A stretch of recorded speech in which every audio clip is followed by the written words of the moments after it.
Hey, I'm Dan from Oakland Zoo, and today I wanted to read you a book about turtles with some turtles.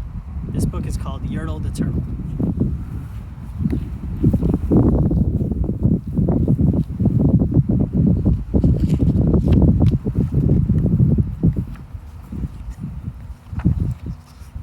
On the faraway island of Solomon, Yertle the Turtle was king of the pond. A nice little pond, it was clean, it was neat.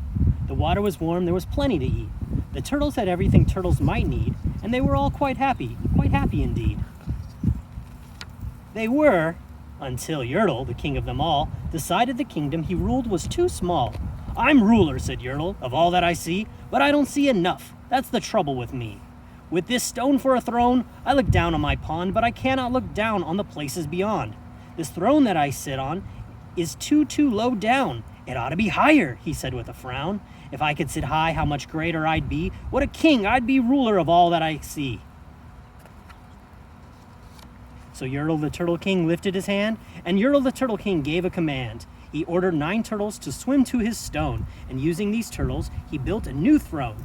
He made each turtle stand on another one's back, and he piled them all up in a 9-turtle stack. And then Yertle climbed up.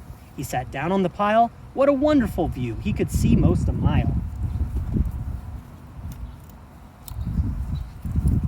"All mine," Yertle cried, "of the things I now rule. I'm king of a cow and I'm king of a mule. I'm king of a house, and what's more beyond that, I'm king of a blueberry bush and a cat. I'm Yertle the Turtle, oh marvelous me, for I am the ruler of all that I see."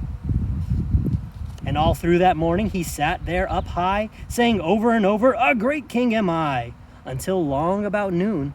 Then he heard a faint sigh. "What's that?" snapped the king, and he looked down the stack, and he saw at the bottom a turtle named Mac, just a part of his throne, and this plain little turtle looked up and he said, "Beg your pardon, King Yertle. I've pains in my back, in my shoulders and knees. How long must we stand here, your majesty, please?"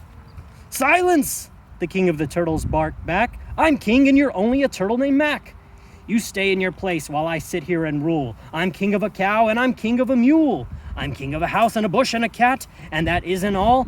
I'll do better than that. My throne shall be higher," his royal voice thundered. "So pile up more turtles. I want about 200. "Turtles, more turtles," he bellowed and brayed, and the turtles way down in the pond were afraid. They trembled, they shook, but they came, they obeyed.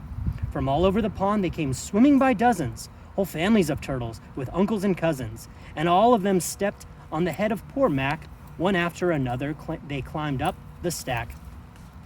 Then Yertle the Turtle was perched up so high he could see 40 miles from his throne in the sky.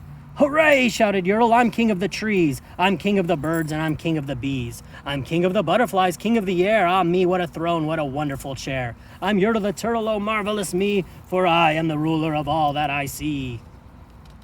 Then again, from below, in the great heavy stack, came a groan from that plain little turtle named Mac. "Your Majesty, please, I don't like to complain, but down here below we are feeling great pain. I know up on top you are seeing great sights, but down at the bottom we should have rights. We turtles can't stand it, our shells will all crack. Besides, we need food. We are starving," groaned Mac.